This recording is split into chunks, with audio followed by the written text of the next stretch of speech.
Hello, everyone, and welcome back to another chapter by chapter with Chet Morgan, where I explain your favorite books in detail with some of my thoughts along the way.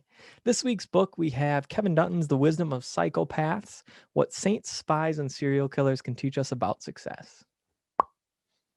So the whole book, as kind of in entirety, deals with this idea of psychopaths and psychopathy and how Hollywood and media and just kind of in our society, we hear psychopaths and it's negative. We think of these serial killers, these murderous, bad, crazy people. But Dutton kind of challenges that idea throughout the entirety of the book. And right away in the preface of this book, Dutton talks about his father that he says was a psychopath. And he was basically a salesman when Dutton was a young child. And he was kind of that charming, he had that charisma and ability to persuade like no other, he said. And being a salesman, you generally need to have those skills. And then Dutton brings this idea with some other mental illnesses that we'll see that are quite prevalent, some being anxiety, depression, and schizophrenia. We tend to see these as kind of bad things that we want to avoid. But in fact, what Dutton does is he kind of breaks each one down separately. So anxiety, for example, that would actually come very handy if you're hyper aware in a bad situation. And depression, there's studies that show that it actually helps you pay attention to detail, which in some instances you'll really want to need that. And so what he kind of opens up our thinking to is that, yes, these personality traits that you have, they can be turned up too high. And if they are too high, it's, a clinical illness, and that's not necessarily an ideal thing. But there is a spectrum of degree that these traits can have that is ideal, and not only ideal, but it will help you succeed kind of within society. So the first chapter is titled Scorpio Rising. And in this chapter, Dutton starts it off with a story about a frog and a scorpion, and they are both on the same side of the river. And the scorpion asked the frog if, he could catch a ride across the river because he's got some business to deal with on the other side. And the frog's like, heck no, it's basically in your nature to kill me. So why would I let you hop on my back and let me swim across? You're just going to kill me. And the scorpion says yes. He agrees, but he's like, I have business over there, so it actually would do me no good to kill you.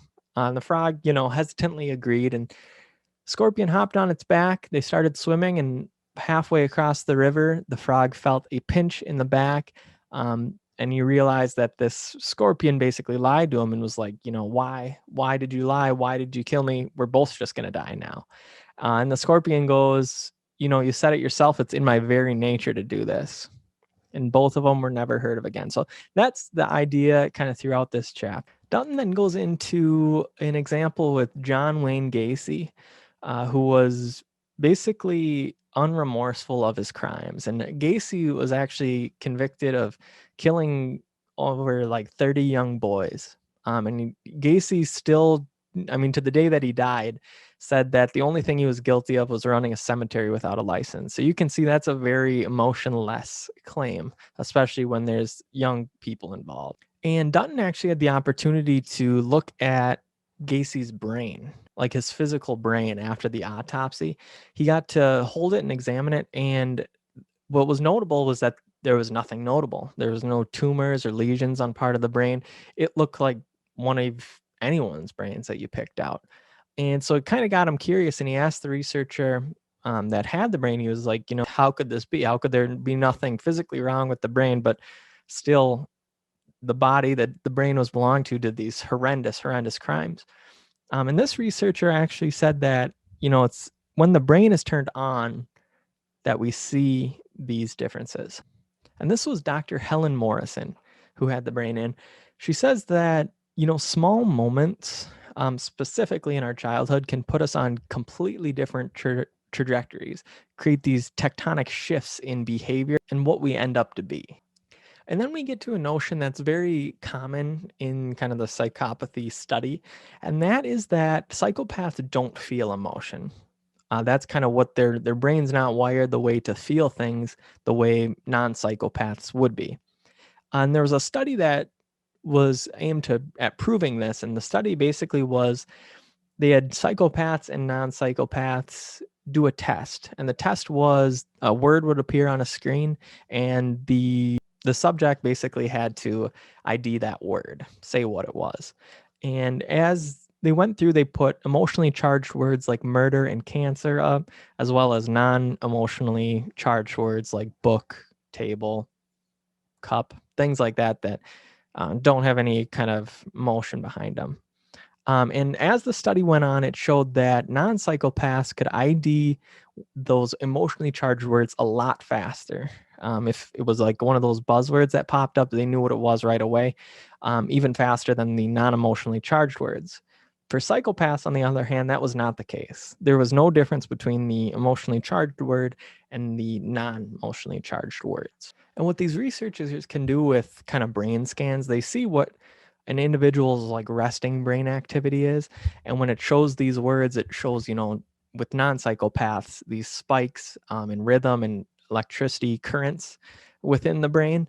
And with psychopaths, there was even studies that shown that their baseline would be at a certain degree, whatever that may be.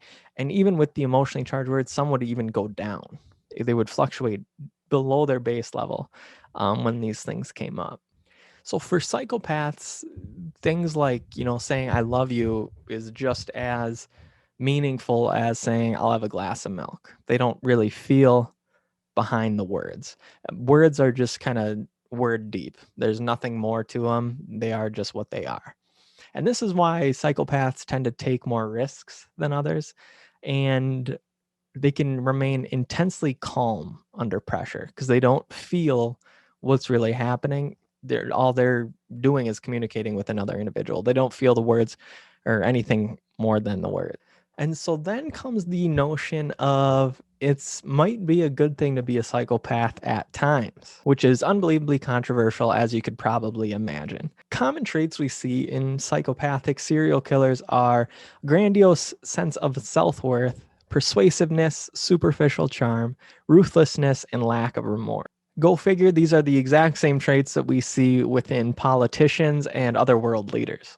Basically, an individual with these traits can do what they want when they want to do it. Another career that might be beneficial to be a psychopath would be a neurosurgeon, because when they are under the knife, so to speak, or their patient is, they need to be ice cold, they need to be focused in, and they need to do what they need to do without any emotion, kind of anything on the outside affecting what's happening, because it's literally life or death at that point. And this comes to another analogy that we see kind of throughout the rest of the chapters of the book, and that our traits in our mind are kind of like a mixing board for music. Certain psychopathic traits on that mixing board are on a dial, and if they're turned up all the way, it's not going to be good. Somewhere in the middle is where you're going to want to be in order to have these traits and be successful with them. One example in the book is this trolley dilemma. And the trolley dilemma is you're on a trolley and the track is going to split into two pathways. Under the pathway you're on, currently you're going to run over 5 people and kill each one of them. Otherwise, you can hit a button and it's going to change tracks and you only kill one person. And when psychopaths and non-psychopaths did this, the difference was remarkable. And the psychopath basically hits the button, doesn't even think about it. It thinks about, one life for the cost of 5 lives. In a psychopath's mind, it's kind of like a low risk, high reward, right? You're giving 1 bit of bad news instead of 5 bits of bad news. And this deals with the psychopath's lack of empathy that comes up time and time again when talking about psychopaths, is that they're not actually feeling it. The decision is based on numbers. In high pressure situations within fields of work, you need to be ice cold. Go for like an astronaut or a bomb diffuser, surgeons, firefighters. These people need to be absolutely ice cold when the pressure is on. Other things that I like to think of is like, the NFL. I watch a lot of football. Think of, those players when the game is on the line, they need to be without flaw. They need to play as good or if not better than it would be if there was nothing on the line. They need to just focus in on that moment. And that's what we see with a lot of psychopath behavior. And there have been kind of times over, the course of history where psychopaths are being interviewed. And one of the things they say is they can actually kind of smell fear on people because they prey on vulnerable individuals to manipulate them and persuade them to do things that they want to do.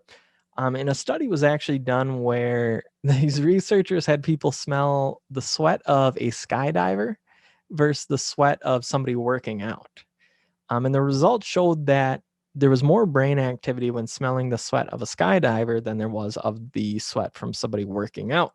And this study bases directly on, brain scans. So it wasn't like asking people, do you think it was the skydiver sweat or do you think it was the workout sweat? It was just based on brain activity during the smell. I would think that if it was the other way around and you had to guess, you'd have a better you'd have a better chance at guessing correctly if you smelled their shorts than their armpit sweat.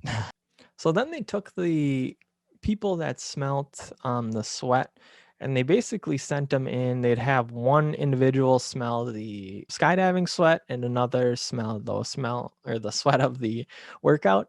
And they had them gamble. And the gambling game that they had was some card game, but basically you had to bet $1. And if you won, you got $2.50. If you lost, you just lost your dollar. So statistically or mathematically, you're looking at this and it's a no-brainer to bet every single time because the turnout is better than doubling the money. And it was a 50-50 shot. So you either win or you lose. And the non-psychopathic subject, after smelling the fear sweat, played their cards more conservatively versus their psychopathic counterpart that smelt the fear sweat. They were, again, ice cold. They still played the game logically versus their counterpart. And he kind of left this chapter with a kind of a question. And, it's one of those things like, if somebody's scared, can you sense it? And does them being scared make you more scared? Kind of, does affecting your environment going to change who you are? And if that is true, that we can actually sense fear and that if there's fear in our environment, we become fearful, being a psychopath in that instance would absolutely help or play out, as long as you're not the non-violent kind, of course. And kind of the final word with this chapter is that it is clear that being a psychopath at times is beneficial and can be helpful, but it is that double-edged sword where, too much of these good traits, it can turn violent. Chapter 2 is titled, Will a Real Psychopath Please Stand Up? And it's kind of hard to say that without Eminem's lines or that beat behind it, But this chapter is about identifying psychopaths. There's always been kind of personality identifying traits that go back all the way to ancient Greece with Hippocrates. I think I said that right. But he's like the granddaddy of medicine or modern medicine. And they basically were just trying to identify personalities. Ever since Hippocrates came up with his first kind of 4 personality traits, it's been expanded and contrasted throughout the years. And now it's kind of universally used as the big 5 traits. And these traits are open-mindedness to experience it, conscientiousness, extroversion, agreeableness, and neuroticism. And these are kind of described as the mind's primary colors. So yes, there are things in between, but these are the primary forces within personality. Now we're at the part of the book that introduces antisocial personality disorder, or ASPD. And the signs of ASPD are 1, failure to conform to social norms. Number 2 is deceitfulness. Number 3 is impulsiveness. Number 4 is irritable and aggressiveness. Number 5 is reckless. Number 6 is consistent irresponsibility. And number 7 is lack of remorse. And there's studies that shown that 1 in every 4 individuals diagnosed with ASPD is in fact a psychopath as well. So that every psychopath is going to display these traits. So Dutton describes ASPD as being like psychopathy with a little bit of emotion sprinkled in there. Because as he's explained thus far, this idea of a psychopath is an absolute emotionless void. And so towards the end of this chapter, this idea that personality disorders are all kind of on a spectrum, that there's these knobs that are turned up and turned down. Everyone's kind of different. And if they're turned up too high, it's not a good thing. But there is evidence to support that psychopaths can easily ignore their emotion, contrary to not feeling it whatsoever. And evidence based on that shows that how psychopaths can actually, prey on vulnerable people. They can identify these emotions, but just kind of ignore their impact on themselves. Chapter 3 is titled Carpe Noctem. And in this chapter, Dutton explains kind of the history of psychopaths. And if psychopaths were really such a bad thing, how come they haven't been kind of weeded out of the gene pool ever since? And one interesting idea from this chapter is the groupthink idea. And groupthink is basically when you have a group of individuals, and each individual doesn't really think for themselves. They kind of just agree with what the group thinks. And sometimes that the group isn't always right, and that all the individuals in the group don't feel like it's right, but it's this group idea that everyone's just agreeing to. The first ever psychopathic behavior ever kind of discovered was in 1979. There was a French archaeologist or something like that dug up remains from over 36,000 years ago. And the remains basically showed evidence of a murder or some very malice behavior took place. And it kind of arises this question, if it has been taking place all the way back then, how come it hasn't been weeded out? And there's an interesting kind of notion that goes off of the survival of the fittest type of thought.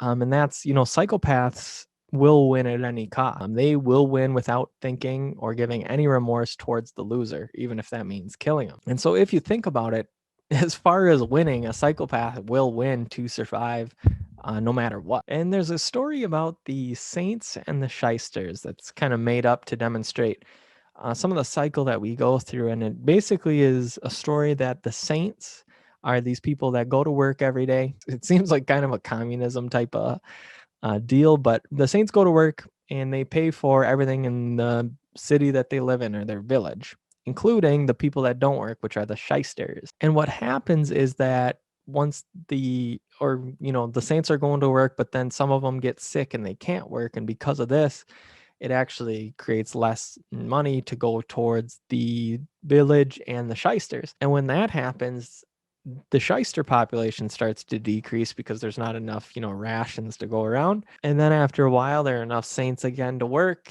and the cycle continues. And survival of the fittest basically means that from time to time, you have to put your foot down, that there's going to be a loser and there's going to be a winner.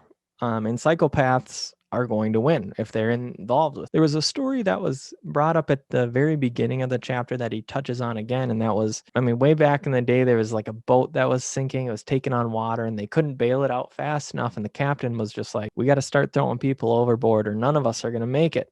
People on the boat were like, what? We're not just going to kill people in order to save ourselves. The captain was like, we're doing it. So they got rid of, part of the crew, part of the people riding on this boat, and they made it safely to land, and the captain was charged with murder. But, without that captain doing that, making a decision to basically kill these people off in order to save the rest of us, they might not have made it at all. They might have all drowned. So you kind of decide where you fall on the ethical standpoint of that one. Chapter 4 is titled The Wisdom of Psychopaths. And this one starts with a quote from Homer Simpson that says, just because I don't care does not mean I don't understand. And Dutton explains a story of when he was in elementary school, he had a buddy named Jimmy that now says that Jimmy is a psychopath because of some of the behavior that he witnessed throughout school. And one of the stories was Johnny asked to borrow Dutton's one of his papers that he wrote because, he didn't, or he forgot to do it, or he didn't do it, whatever it may be.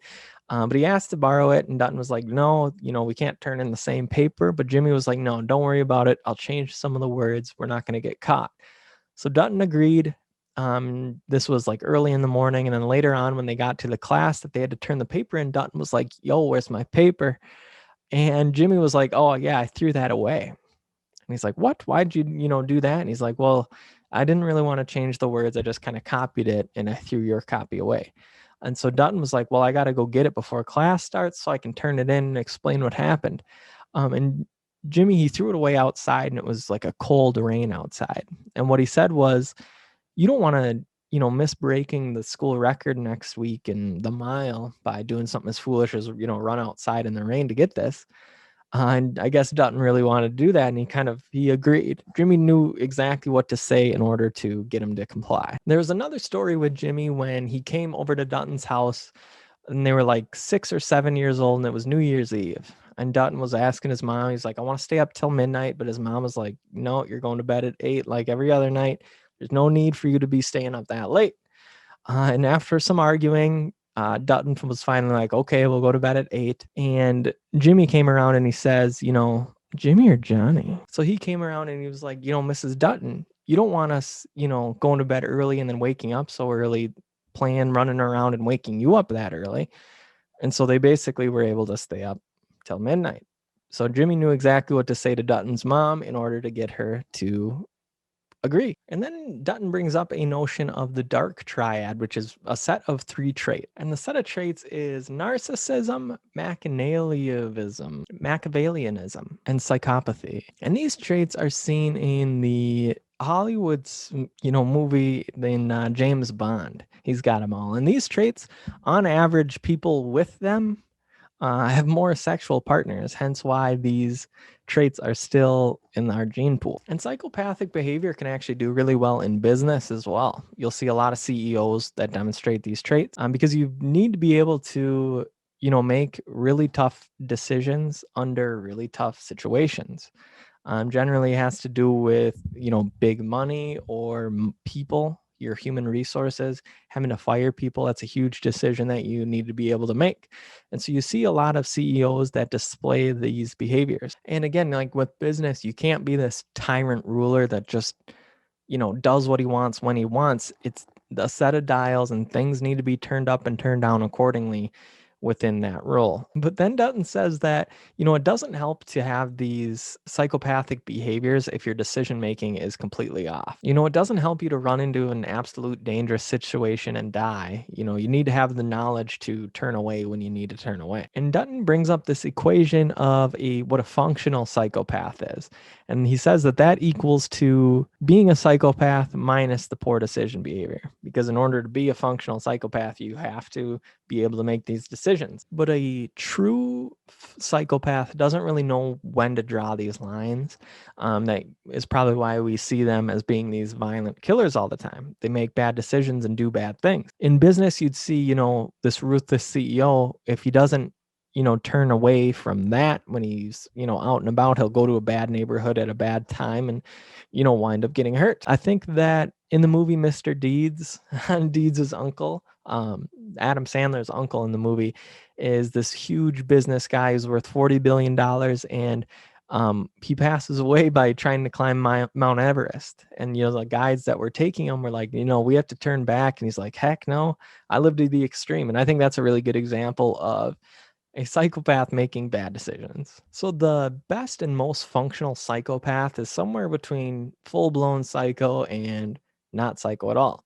Those dials are mixed to a kind of a fine tune that helps them be successful. And I think that everyone can kind of relate to, being a psychopath in one way or another. Just think of something that you're really good at, and that when you do it, you're basically fearless. You don't have a fear in the world because you're the best. But other things, that you can't relate to, that you haven't done, you're not as confident with. And that's psychopathic traits are within that. Fearlessness is one of them. And there's kind of a example in the book where it's a really good lawyer, a lawyer that can absolutely rip someone apart in the courtroom. Literally ruin lives in the courtroom. But then when they step out of there, they might have a difficult time, talking on the phone. A task that you might think is simpler, but it's different and they're not good at it. So chapter 5 is titled Make Me a Psychopath. And so Dutton kind of starts with talking about, if he thinks that society as a whole is becoming more psychopathic or less over time. And that I think a lot of people think that it is. But numbers like murder rate per 100,000 people around has actually decreased over the time. With media and everything like that, it's a lot easier to see these crazy one-off events because they can go absolutely viral, and they can go viral really quickly. And we kind of live in this generation me that narcissism is at an all-time high and empathy is at an all-time low amongst college students, according to a study that he included within the book. And in business, when a psychopath rises to the top, let's say as CEO, generally lower level management that are also psychopaths are going to understand the way that the head honcho is working, so they work a little better and also rise, and thus creating more and more psychopaths and more psychopath behavior.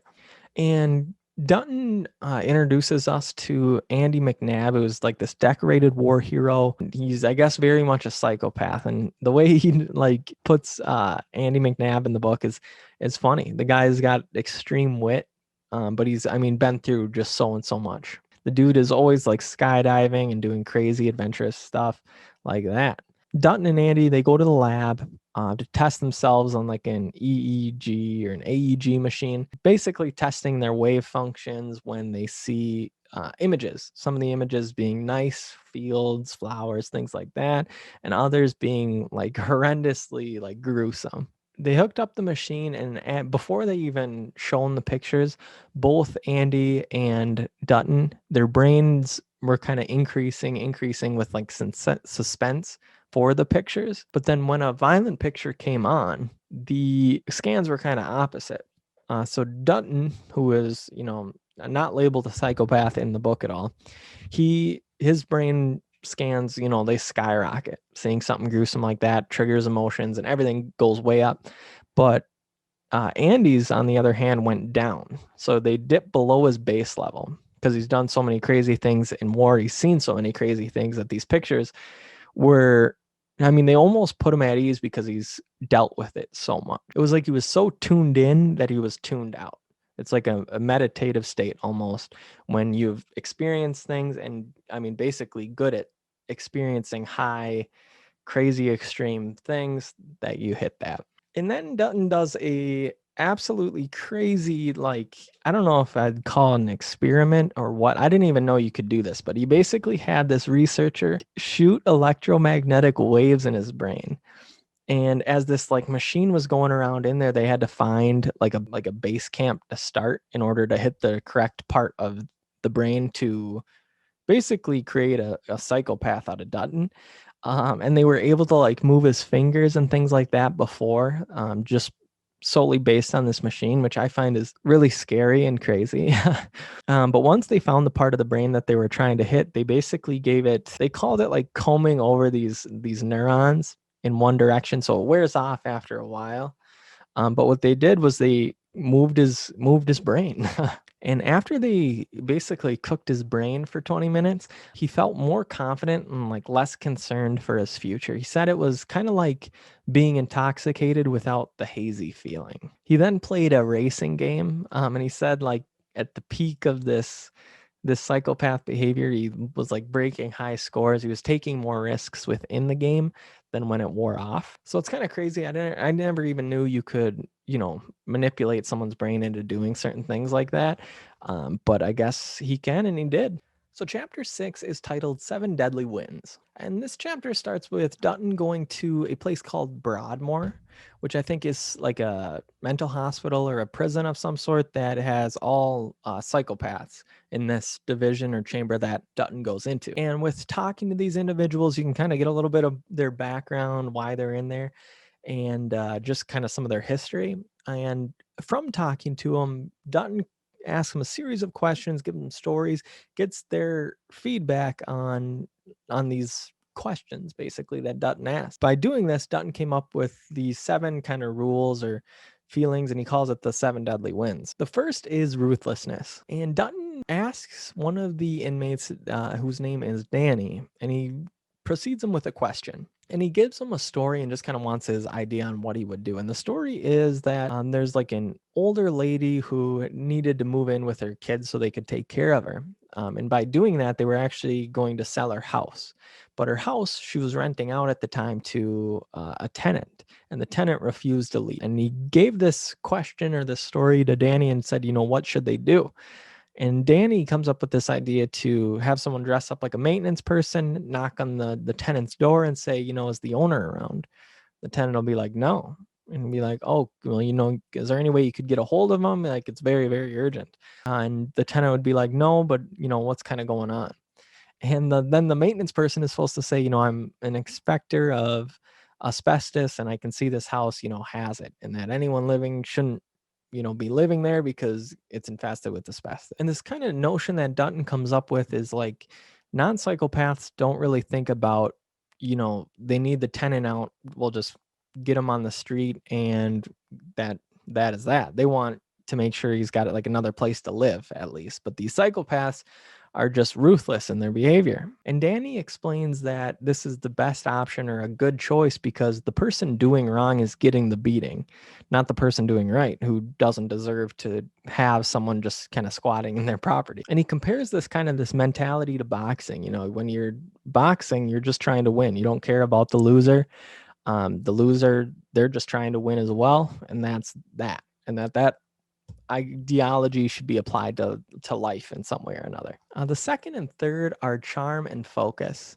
And Dutton kind of explains this through, persuasion, and that charm is really important when you're trying to persuade someone, and that focusing on how to persuade is key as well.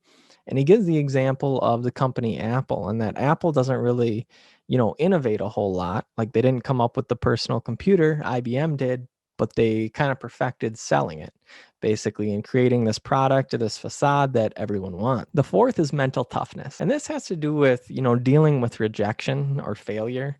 Psychopaths they don't even feel it when rejection hits. They're just on to the next thing. Whereas people with, high emotion, they feel these losses and it kind of takes a mental toll on him. And one of the psychopaths in the hospital said that him and his buddies used to go out at night, and whoever got rejected most by women, he won a free night out with the boys. So the boys would pay for his drinks and his meal and things like that the next day. But he said once you get rejected a few times, you start getting cocky, and that actually, the rejection, it fights back and people start accepting it, which is a weird idea to think. But that kind of goes back to those psychopathic traits that are actually attractive in some way or another. 5 is fearlessness. And this kind of part of the book has to do with the idea of like courage is virtue. But one of the psychopaths says if you don't feel the fear in the first place, you don't need any courage to overcome it. And that he's kind of cocky in the way that he presents it. But he says that basically if people need courage,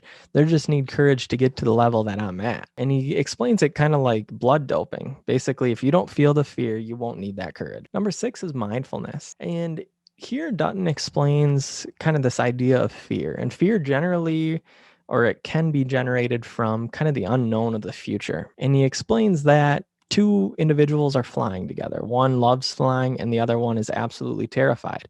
And if you look at their brain images, you're going to see one is, the area of the brain that's happy is going to glow, and the one with fear and anxiety is going to glow. But no matter what those brain scans show or what they do, it has no impact on the way the flight is going to start or end whatsoever. The engines have, that power. And one psychopath even says, like, if you're scared, can't you just think of what it'd be like to not be scared and then just do it? Because that's the way psychopaths think, I guess. And number 7 is action. And this has to do with, not feeling emotion when you're taking action. And Dutton uses like a stock trader as an example. Like a good stock trader should show some signs of psychopathy, evidently, because you shouldn't be able to tell if they lost, $1 billion that day or gained $1 billion in their portfolio on a given day, because everything they do should be calculated mathematically, and they should have, some sense of poise in their work. They should not procrastinate. They just get things done. They don't think in terms of like, my family won't eat if I, lose all this money. They think of terms of I'm going to win because this equation says I'm going to win, and then they just do it. And he says that this group of 7 skills creates this SOS mentality. And SOS stands for strive, overcome, and succeed. And that psychopaths might not be, chock full of evil. They might just have some of these dials turned up too much, and it might be too good or too much of a good thing, which is creating bad. And this reminds me of a time when I was young and me and my buddy were baking cookies, and the recipe called for like a quarter like teaspoon or tablespoon of baking soda in the cookies, and we did a quarter cup, which is way too much, and you couldn't taste anything but that in the cookies. It's something that needed to be in there. There was just way too much of it, and it basically ruined the whole entire batch. And the final chapter to wrap it up is chapter 7, Supersanity. And this, Dutton goes into, he relates it to Buddhist monks that have kind of, found that inner peace, and that both kind of have to do with understanding the very, very present moment, focusing in on that present moment. And you see it with athletes a lot, where they have high pressure situation, they have to make a big play, whatever it may be, the game is on the line, the championship's on the line, and they need to do exactly like they would if that wasn't the case. Field goal kickers in the NFL, for example, they kick field goals all day in practice. Even in games, if it's, a blowout or it's not an important game, they can kick the field goal. But then when playoffs are on the line and that kicker runs out there, it's a crazy moment. And this idea of supersanity is an idea that you see in psychopaths as well. They can focus in on this moment and act like it's not a big deal whatsoever. And there was one study that had a Buddhist monk that was far along in their practice where they could zone in, focus on the present. And they had a noise go off, like a really loud bang in their ear. And they measured the brain waves. And they did this with a variety of people. But this Buddhist monk was able to, he didn't react. Like, you should have a reaction to a surprising noise like that in one way or another, even if it's not physical. Your brain hears it and it's noticeable. But in psychopaths and in these Buddhist monks, it wasn't the case. They could focus on the moment so much that anything that was approaching that moment was just kind of new. And that's the book Wisdom of Psychopaths by Kevin Dutton. I learned quite a bit throughout the book, although it was, a very intense read. A lot of it went over my head. I had to look up a lot of things online I was going through just because I've never really read a psychology book or a psychopath book at all. But it was an interesting read all around. I would recommend the book. Next week in my chapter by chapter, I'm going to be reading The Road Ahead by Bill Gates. It's a little bit older of a book, but stay tuned.